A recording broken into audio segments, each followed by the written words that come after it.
The mind of mortal man is led by words. His sight retires behind the walls of thought and looks out only through half opened doors. Interesting statement. So we have seen that Savitri has to go through everything that humanity has to go through. She has to share the need of grief, and even her joy she has to allow to transmute to pain. So then Sri Aurobindo changes and speaks about us. The mind of mortal man is led by words. Remember that Swami Vivekananda said, even your thoughts have great power. Be very careful of them. Yep. But here Sri Aurobindo is telling us that the mind of mortal man is led by words. Because without words, we don't have the power to convey things until we have telekinesis, clairvoyance, clairaudience, all of those things. And therefore man's sight retires behind the walls of thought. And Sri Aurobindo, I want to share a few things that I've not shared before. One is from the essays in philosophy and yoga, in which he says, all living thought is a world in preparation. All real act is a thought manifested. And in the same, well known in Essays Divine and Human, he tells us that thought is an arrow shot at the truth. It can hit a point, but not cover the whole target. But the archer is too well satisfied with his success to ask anything farther. And in that philosophy and yoga essay, he also tells us, and this is very important, thought is not essential to existence, nor its cause, but it is an instrument for becoming. I become what I see in myself. All that thought suggests to me, I can do. All that thought reveals in me, I can become. And then he tells us why. This should be man's unshakable faith in himself, because God dwells in him. So now we go on a little more, and we see that with thought, we only look out through half opened doors. And he continues on man now. He cuts the boundless truth into sky strips, and every strip he takes for all the heavens. Well, that is the work of the duality, Mhm. that we break everything up into strips, sky strips, Sri Aurobindo calls them. And they're breaking up the boundless truth. And every strip man takes for all the heavens. We'll carry on. He stares at infinite possibility and gives to the plastic vast the name of chance. He sees the long results of an all wise force, planning a sequence of steps in endless time, but in its link imagines a senseless chain or the dread hand of cold necessity. Or the dead hand. Or the dead hand of cold necessity. Yes, yes. There's semicolon there. He answers not to the mystic mother's heart, misses the ardent heavings of her breast, and feels cold rigid limbs of lifeless law. Mm. So, we'll go back and see. Quite a long sentence. Yes. Um, he stares at infinite possibility because everything is possible that we can think of, that we can even dream, we can even imagine. If we can imagine it, it's possible. So man stares at infinite possibility and gives to the plastic vast the name of chance. Well, Mother tells us that she defines plastic for us. She says that which can easily change its form is plastic.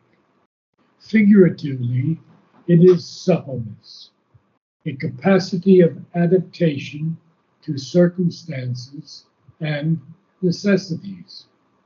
So it's a very, very good definition for us of plastic. The ability to adapt to circumstances and necessity, a suppleness in this capacity of adaptation, and so it can change its form easily, and it is plastic. But man gives to the plastic vast the name of chance. Interesting. And chance is, of course, we understand the definition of chance. But there are Yes. so many definitions of chance in the dictionaries that I just want to quote two from Sri Aurobindo, from the Essays Divine and Human. Chance is not in this universe, semicolon. The idea of illusion is itself an illusion. There was never illusion yet in the human mind that was not the concealing and disfigurement of a truth. And then he goes on to say, what we call chance is a play of the possibilities of the infinite. Extraordinary statements. Okay, so we'll move on. The He will of, sees, oh, sorry. yeah, he sees the long results of an all-wise force. So we see those results. We see what happens in a war with the winner and the loser. And he sees that there's a sequence of steps that are planned in endless time, which is actually what's happening now with the deep state versus those who are for the advancement of the evolution and eventually the supramental realization. So we see these links, these steps, the sequence of steps. But what do we feel? We feel these links are just a senseless chain. Uh, the average man wouldn't know anything about Falangist Spain and Franco. Then he would know about North and South Korea. And so we see all these links, we just imagine them the senseless chain of chance, or the dead hand of cold necessity. Well, it had to be like this because that's the way life is. That's usually what you hear from people. And Hmm. necessity, Sri Aurobindo tells us that necessity, which he has capitalized here, is the child of the spirit's free self determination. What affects us as necessity is a will which works in sequence and not a blind force driven by its own mechanism. So brilliant. Oh. He answers not to the mystic mother's heart. How many, of course, even know about the mother outside of some philosophies and religions in the East. Hmm. Only recently, in recent years, has the Catholic Church put greater importance on the Divine Mother, Mary. Hmm. Very recently, it never was there. Misses the ardent heavings of her breast. Well, the Divine Creatrix does have ardent heavings. She's trying to create something against a tremendous tamasic energy of matter, and in man also. And man also feels cold, rigid limbs of lifeless law. Now, I believe I've talked to you and read to you from Sri Aurobindo on law before. Yes. Yes. So We we have covered that in detail. yes. So now we'll continue with the lines. The will of the timeless working out in time, in the free absolute steps of cosmic truth. He thinks a dead machine or unconscious fate. So this is again the uh, the understanding of ignorant man. He does not understand the will of the timeless that is working out in time. In time is in our frame of reference, in our evolutionary humanity. And in the free absolute steps of cosmic truth, all of this working out. Now, Sri Aurobindo has talked to us about cosmic truth, especially in his letters on yoga, and I'll read two of those very short. The cosmic truth is the view on things of a cosmic consciousness, in which things are seen in their true essence and their true relation to the divine and to each other. So he says again, the cosmic truth is the truth of things as they are at present expressed in the universe. The divine truth is independent of the universe, above it, and originates it. Extraordinary. So the divine truth, being independent of the universe and above it, has the power to originate the universe also. Mm. So we'll see from there. He thinks all of, uh, yeah, he thinks it is a dead machine or it's simply unconscious faith. And, that's basically, I think, the philosophy of the West, not of the East.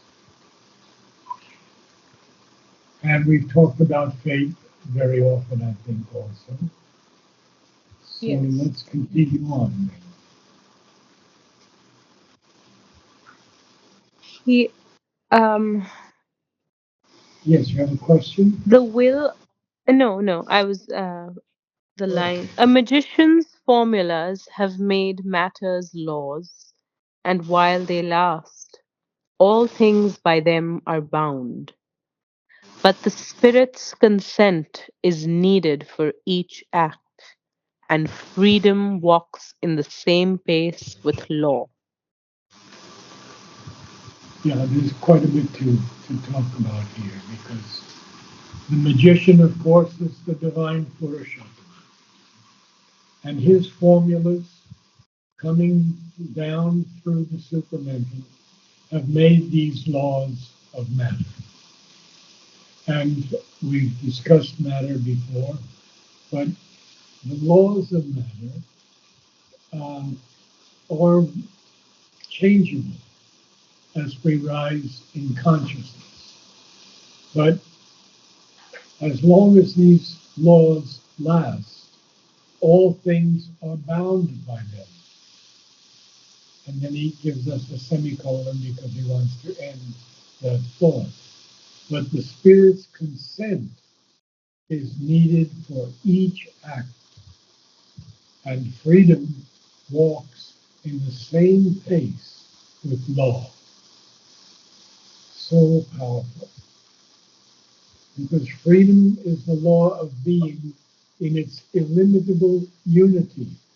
It is even the secret master of all nature.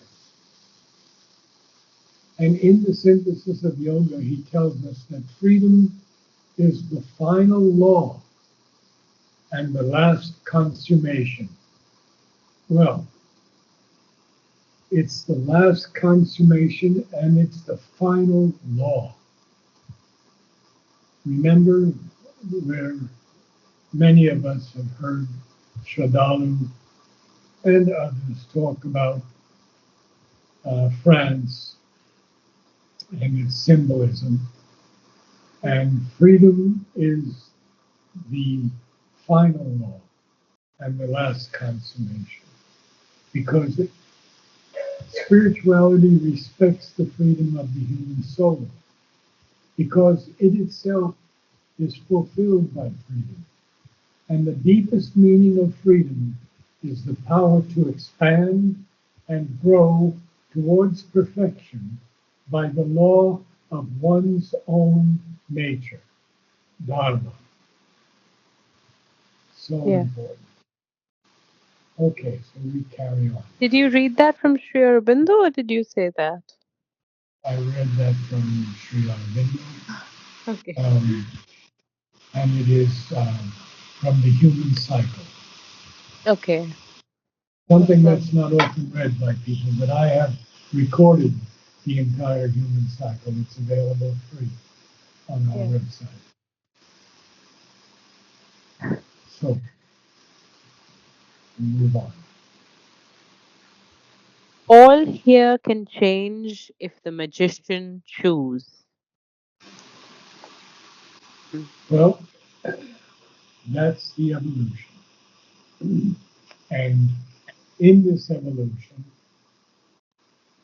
Sri Aurobindo and Mother discussed whether or not they should supramentalize their bodies and come down on earth in the supramental bodies, or should they wait and begin the work on humanity to become supramentalized?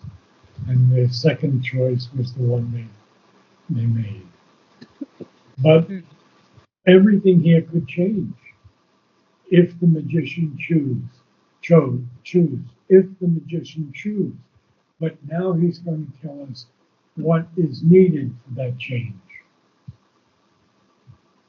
If human will could be made one with God's, if human thought could echo the thoughts of God, man might be all knowing and omnipotent. But now he walks in nature's doubtful ray. So there are a lot of ifs here, and they are very, very important. If human will could be made one, in other words, with God's will, and if human thought could echo the thoughts of God, then man would be all knowing and omnipotent.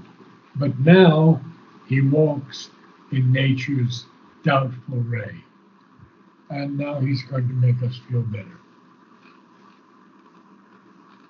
Yet can the mind of man receive God's light. The force of man can be driven by God's force. Then he is a miracle doing miracles. Then is he. Then is he a miracle doing miracles. See how beautiful poetry is. Huh? Yes. Then he is Is not, doesn't not sound. poetry. Yes. The force of man can be driven by God's force.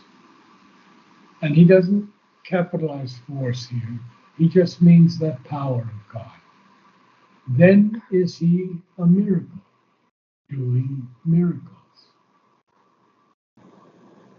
But the force of man can be driven by the force of God. And then man is a miracle, doing miracles. Can you go on now, or you want to rest Yes. for 3 minutes? Okay. For only so can he be nature's king. Only so, only by being driven by God's force can he do that. And that's very critical. And now It he's is, going to, yeah, it is yes, decreed, yes. yes. It is decreed, and Satyavan must die. The hour is fixed, chosen, the fatal stroke. So this child asks mother, Savitri represents the mother's consciousness, doesn't she? Mother, yes. What does Satyavan represent? Mother, well, he is the avatar. He is the incarnation of the Supreme. And this mother said on 9th December 1953. For me, this is extremely important because we think of Sri Aurobindo using Ashrapati as uh, a way to explain his yoga and his great realizations. Mhm. But everything in Savitri, other than the mother, is Sri Aurobindo. Dumatsana is Sri Aurobindo. Satyavan is Sri Aurobindo. Narad is Sri Aurobindo. Important to remember that. So the hour is fixed, and Narad is very clear on this. The hour is fixed, and the fatal stroke is chosen. So we go on just another couple of minutes. What else? What else shall be is written in her soul, but till the hour reveals the fateful script, the writing waits illegible and mute. These revelations, these great experiences that people have, only when this fateful script can be revealed, only until that hour, the, the writing or the result is illegible and it's mute. And then one last line. Fate, Fate is truth working out in ignorance. and I believe we've covered fate a lot, Yes. and ignorance, right? Yes. And truth as Okay, well. right. So next week we'll pick up with O King, thy fate. So would you Yes. read the entire thing now? Because there's quite a bit. Yes.